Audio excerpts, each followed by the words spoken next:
Hi everyone, welcome back to my channel Deepa vlogs. ఈ రోజైతే Sunday రోజు వ్లాగ్ స్టార్ట్ చేశాను. ఇక్కడ మార్నింగ్ బ్రేక్ఫాస్ట్ కోసం చట్నీ వేస్తున్నాను. ఇక్కడ పల్లీ చట్నీయే చేస్తాను నేను ఇడ్లీకి. పిల్లలు పల్లీ చట్నీ అయితేనే కొంచెం కారం లేకుండా చేస్తే తింటారు, స్పైసీగా చేస్తే అసలు తినరు. ఇక్కడ దియ అయితే లేచి వచ్చింది, ఇంకా సియ రియా లేవలేదు, పడుకొనే ఉన్నారు.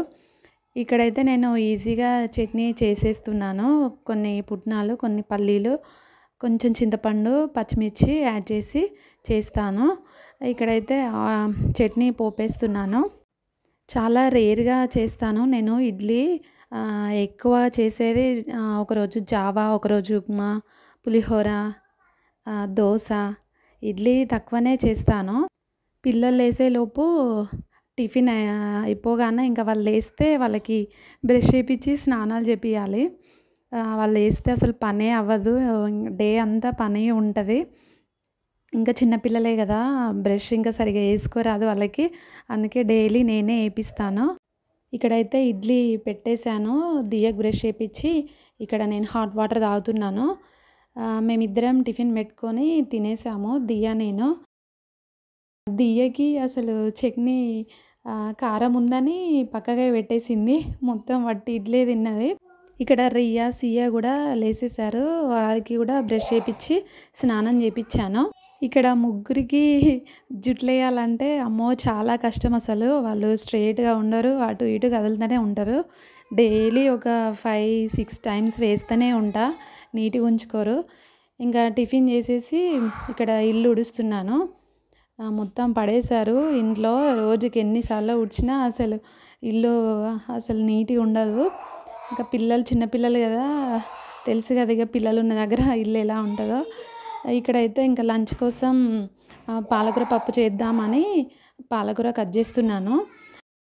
మటన్ తీసుకొచ్చాడు కానీ నేను మటన్ తినను, వాళ్ళకైతే మటన్ వండేసాను. ఇంకా నేను పాలకూర పప్పు చేసుకుందామని ఎగ్ చేసుకుందాం అనుకున్నాను, కానీ సమ్మర్ కదా వేడి చేస్తుందని ఇంకా ఎగ్ చేయట్లేదు. ఇక్కడైతే వెల్లుల్లి కొంచెం తీసుకొని ఇక్కడ పప్పు ఫస్ట్ ఎర్ర కందిపప్పు తీసుకుంటున్నాను.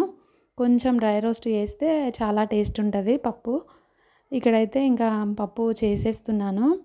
ఫస్ట్ అయితే పోపు వేసుకొని నేను వెల్లుల్లి వేసుకొని ఎండుమిర్చి కరివేపాకు వేసి పప్పు వేస్తాను. ఆనియన్ పచ్చిమిర్చి కూడా వేస్తాను. ఇలా చేయడం వల్ల పప్పు చాలా టేస్ట్ ఉంటుంది.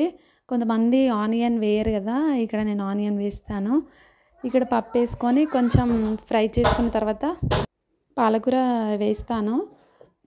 పాలకూర వేసిన తర్వాత అది కూడా కొంచెం ఫ్రై అయిన తర్వాత వాటర్ వేస్తాను. ఇలా అయితే చాలా టేస్ట్ ఉంటుంది. ఇక్కడ సాల్ట్ వేసి మూత పెట్టి ఉడికించిన తర్వాత మధ్యలో కొంచెం చింతపండు వేస్తున్నాను, కొంచెం పుల్లగా టేస్ట్ ఉంటుందని. మటన్ కూడా వండేసాను, అన్నం కూడా అయిపోయింది. పిల్లలకి పెట్టి ఇస్తాను, దియ్య తింటది పెట్టిస్తాయని. ఇంకా సియ రియతోనే నాకు కష్టం, ఇంకా వాళ్ళకి తినబెట్టాలి. రియకు పెట్టిస్తాను కానీ నువ్వే తినబెట్టు అంటుంది. ఇక్కడైతే లంచ్ చేస్తున్నాము పిల్లలు నేను. ఈ వీడియో నచ్చితే లైక్ చేయండి, షేర్ చేయండి, సబ్స్క్రైబ్ చేయండి. బాయ్.